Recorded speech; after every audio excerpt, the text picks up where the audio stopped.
ঘটনার বিস্তারিত নিয়ে পুলিশ আর কি বলছে, আর সংঘর্ষের এলাকা দুটির পরিস্থিতি নিয়ে সবশেষ কি তথ্য আছে আপনার কাছে জানাবেন আমাদেরকে।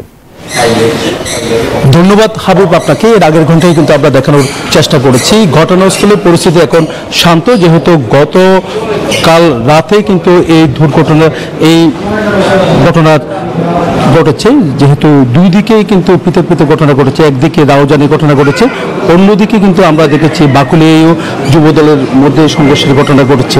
তবে রাউজানের যারা গুলিবিদ্ধ আছে তাদেরকে চট্টগ্রাম মেডিকেলে ভর্তি করা হয়েছে, 7 জনকে নিয়ে আসা হয়েছিল। এর মধ্যে 3 জনকে চট্টগ্রাম মেডিকেলে ভর্তি করা হয়েছে। আমরা দেখছি তারা আছেন, তারা চিকিৎসক বলছে আরও কয়েকদিন এখানে থাকতে হবে বলে তারা জানিয়েছেন। তাদের শরীরে কিন্তু আমরা দেখছি ছোড়াগুলি লেগেছে, তবে চিকিৎসক বলছে তারা আশঙ্কামুক্ত, এটাই আমাদেরকে জানিয়েছেন। তবে ঘটনাস্থলে পুলিশ মোতায়েন করা হয়েছে। রাউজানের যারা আহত হয়েছে তারা মেডিকেল আবার কেউ প্রাথমিক চিকিৎসা নিয়ে তারা চলে গেছেন।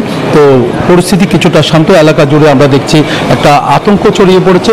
আতঙ্ক ছড়িয়ে পড়ার কারণে কিন্তু আসলে যে অতিরিক্ত পুলিশ মোতায়েন করা হয়েছে। একই সাথে বাকুলিয়ায়ও আমরা দেখেছি যুবদলের দুই গ্রুপের সংঘর্ষের ঘটনা ঘটেছে জায়গা দখলকে কেন্দ্র করে। তো এই ছিল আমার এখানকার সর্বশেষ। ফিরে যাচ্ছি স্টুডিওতে হাবিবের কাছে। আপনাকে অসংখ্য ধন্যবাদ।